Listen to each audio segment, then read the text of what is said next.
Welcome student. तो आज हम इस वीडियो में बात करने वाले हैं जो ऑल इंडिया कोटे की जो काउंसलिंग होती है और स्टेट कोटे की जो काउंसलिंग होती है उसके रूल्स के बारे में भी बात करेंगे और आप कैसे जो काउंसलिंग में एलिजिबल हो और आप काउंसलिंग प्रोसेस में कैसे बाहर हो सकते हो, इसके रिगार्डिंग में भी इस वीडियो में बात करेंगे। अगर आपको राजस्थान में कॉलेज लेना है तो आपको चॉइस फिल कैसे करें, तो आप किस सीक्वेंस से अपने कॉलेज को भरना है, कौन सा प्रेफरेंस में आपको कौन सा कॉलेज ऊपर रखना है, इस बारे में भी इस वीडियो में बात करने वाले हैं। अगर इससे पहले इस चैनल पे आप नए हैं तो इस चैनल को सब्सक्राइब कर दे, बेल आइकन का बटन दबा दे ताकि ऐसी इन्फॉर्मेशन वीडियो आपके पास समय समय पर आती रहे। तो सबसे पहले हम काउंसलिंग के बारे में बात करेंगे। तो आप सभी स्टूडेंट को तो पता होगा कि जो ऑल इंडिया की काउंसलिंग होती है उसमें 2 राउंड होते हैं और जो स्टेट कोटे की जो काउंसलिंग होती है उसमें भी 2 राउंड होते हैं। जो ऑल इंडिया का जो फर्स्ट राउंड होता है, मान लीजिए कि आप ऑल इंडिया की जो फर्स्ट राउंड है उसमें आपको सीट्स अलॉट हो जाती है या बाई चांस नहीं भी होती है तो कोई इशू नहीं है। यदि आपको कोई सीट्स अलॉट हुई नहीं है तो आपको कोई इशू नहीं होगा। तो आगे के लिए आप एलिजिबल हो फर्दर आगे के लिए, चाहे आप ऑल इंडिया की अगली काउंसलिंग हो या स्टेट काउंसलिंग की अगली काउंसलिंग है, उसके लिए भी आप एलिजिबल हो। अगर आपको सीट अलॉट हो जाती है, मान लो कि जब आप ऑल इंडिया कोटे की जो फर्स्ट राउंड में आपको जो सीट्स है वो अलॉट हो जाती है, तो जैसे ही सीट अलॉट होने के बाद आपके पास 2 ऑप्शन है। या तो आप सीट्स ले सकते हो या आप सीट्स छोड़ भी सकते हो। मान लीजिए कि आप राजस्थान के रहने वाले हो और आपने जो चॉइस फीलिंग है वो अदर स्टेट में कर रखी है। अब आपको ये लगता है कि अब आपको और स्टेट में जाने की बजाय अपने स्टेट की जो काउंसलिंग होने वाली है उसमें आपको वेट कर लेना चाहिए। तो आप अपने मन में ये सोचते हो कि आप अपने स्टेट की जो काउंसलिंग है उसके लिए आप एलिजिबल भी हो या नहीं।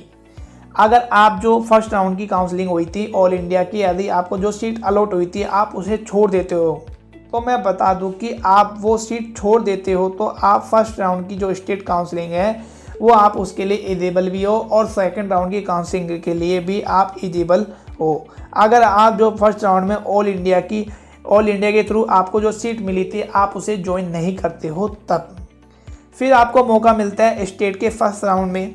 अगर आपको स्टेट के फर्स्ट राउंड में यदि आपको कॉलेज मिल जाता है तो ठीक है, आप उस स्टेट के थ्रू आप कॉलेज ले लीजिए, आप उस सीट्स को ले लीजिए, क्योंकि सब प्रेफर करते हैं ऑल इंडिया में और स्टेट में जाने की बजाय आपको अपने स्टेट में जब कॉलेज मिल जाती है। तो अगर मान लीजिए आप अपने स्टेट के फर्स्ट राउंड में आपको अभी कॉलेज नहीं मिलती है तो आप अब भी जो ऑल इंडिया कोटे की जो सेकेंड राउंड की काउंसलिंग है उसके लिए भी आप एलिजिबल हो, चाहे आपने फर्स्ट राउंड में आपने जो सीट्स है वो छोड़ी हो या नहीं छोड़ी हो।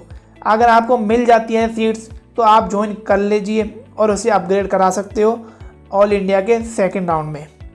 अगर आपने सीट छोड़ दी थी तो आप अब जो फ्रेश चॉइस फीलिंग के थ्रू आप एलिजिबल हो ऑल इंडिया के सेकेंड राउंड के लिए भी। अब बात करते हैं तो ऑल इंडिया की जो सेकंड राउंड जो ऑल इंडिया का सेकंड राउंड है में आपको जो कॉलेज मिल जाती है तो आपके लिए अब भी ऑल इंडिया कोटे की जो सेकंड राउंड में आपको कॉलेज मिल गया है तो आपके पास अब भी 2 ऑप्शन है। अगर आप उसे ज्वाइन भी कर सकते हो, आप उसे छोड़ भी सकते हो। मान लो कि आपने जो कॉलेज है वो छोड़ दिया है तो आप अब कुछ नहीं होगा, बल्कि आपने जो सेकेंड राउंड से पहले आपने जो सिक्योरिटी के तौर पे 10,000 रुपये जमा कराए थे अपने काउंसलिंग के दौरान, वो जो 10,000 रुपये थे आपके वो क्या होता वो हो जाएंगे जब्त। वो आपको क्या मिलेंगे, वो आपको नहीं मिलेंगे। दूसरी बात, अगर आपने जो डॉक्यूमेंट है वो सबमिट करा दिया ऑल इंडिया काउंसलिंग के सेकेंड राउंड की काउंसलिंग में, तो अब आप स्टेट की जो सेकेंड राउंड की काउंसलिंग उसके लिए आप एलिजिबल नहीं हो। तो यही केस है, आप जो स्टेट की सेकेंड राउंड की काउंसलिंग है उसके लिए आप अब एलिजिबल नहीं होंगे। बाकी आपको जो कॉलेज नहीं मिला हो सेकेंड राउंड की काउंसलिंग में, तब तो आप स्टेट की सेकेंड राउंड के लिए काउंसलिंग हो। अगर आप जो ऑल इंडिया की जो काउंसलिंग होगी उसमें आपने जो यदि डॉक्यूमेंट सबमिट नहीं कराए होंगे तो आप स्टेट की जो सेकेंड राउंड की काउंसलिंग है उसके लिए भी एलिजिबल हो। तो ये थे थोड़े कॉमन से रूल जो ऑल इंडिया कोटे की जो काउंसलिंग है वो स्टेट कोटे की जो काउंसलिंग है उसके जो ये कॉमन रूल थे। इसमें सबको डाउट रहता है, तो ये थी।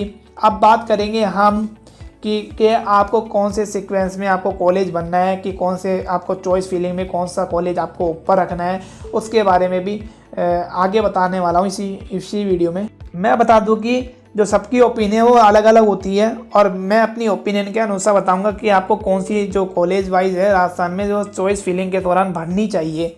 तो सबसे पहले हम बात करते हैं एसएमएस मेडिकल कॉलेज के बारे में। यदि एसएमएस मेडिकल कॉलेज मिल रहा हो तो आप यदि कहीं से भी बिलोंग करते हो राजस्थान में तो आपको एसएमएस ज्वाइन कर लेनी चाहिए। यदि दूसरे नंबर पे बात करें RUHS, जो इसकी कट ऑफ सेकंड नंबर पे कट ऑफ सबसे ज़्यादा हाई जाती है, और जो बात करें ये जयपुर में होने के कारण लोग इसे ज़्यादा प्रेफर भी करते हैं। मान लीजिए कि आप अगर बीकानेर के रहने वाले हो, जोधपुर के रहने वाले हो या उदयपुर के रहने वाले हो, अगर आपको RUHS मिल रही है कॉलेज, तो मेरे अकॉर्डिंग, मेरे प्रेफरेंस के अनुसार आपको अपने जो होम स्टेट के जो करीब है कॉलेज, अपने जो डिस्टेंस जो कम पड़े वही कॉलेज आपको ले लेनी चाहिए। ये मेरी ओपिनियन है, क्योंकि सबकी ओपिनियन अलग अलग होती है। तो आपके अनुसार, मेरे अनुसार तो आपको जो अपने होम स्टेट है उसके करीब आपको जो चॉइस फीलिंग है उसको भर देनी चाहिए। थर्ड नंबर पे आता है, तो अगले 4 के मैं बताता हूँ। अगले जो थर्ड नंबर पे आती है वो 4th नंबर पे आती है और 5th नंबर पे आती है और 6th नंबर पे जो अगली 4 कॉलेज आ रही है। तो इनके अलग अलग ऑप्शन है, तो आपके अकॉर्डिंग है। यदि आपके जो होम डिस्टेंस से करीब पड़ रही हो वो आपको कॉलेज लेनी चाहिए। किसी में आपको पता है कोई व्यक्ति यूँ कहेगा कि आपके अनुसार कि बीकानेर में तो फैसिलिटी अच्छी ज़्यादा है, इसमें एकेडमी ज़्यादा अच्छी है, इसमें स्पोर्ट ज़्यादा अच्छा है, वो आपके अकॉर्डिंग है। मेरी जो तो ओपिनियन यही है कि आपको जो अपने होम स्टेट के करीब मिल रहा है कॉलेज, तो आपको वही प्रेफरेंस कर लेना चाहिए।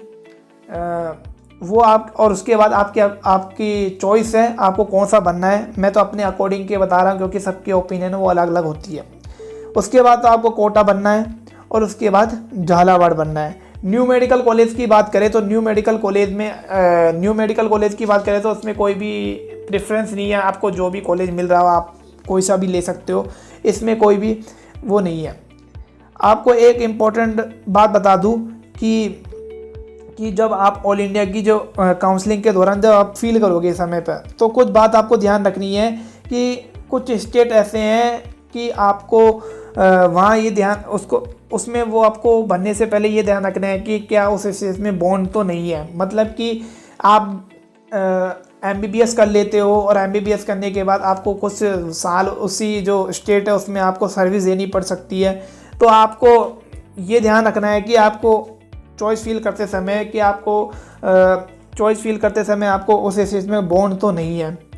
तो ये आपको ध्यान रखना है। मैं आपको जो स्टेट्स के बॉन्ड है उसके बारे में तो एक पर्सनल वीडियो मैं बना दूंगा, उसमें मैं बता दूंगा आपको कौन से स्टेट में आपको फीलिंग करना है, कौन से स्टेट आपको जो ऑल इंडिया के दौरान आपको बनना है। क्योंकि आपको पता होगा जो ऑल इंडिया कोटे की जो काउंसलिंग है वो स्टार्ट हो चुकी है आज से। तो ये थी छोटी सी इन्फॉर्मेशन। आई होप आपको ये वीडियो पसंद आई होगी। यदि ये वीडियो पसंद आई तो इसे लाइक करें, कमेंट करें, शेयर करें और सब्सक्राइब करना न भूलें चैनल को। तो सब्सक्राइब करें चैनल को। जय हिंद दोस्तों।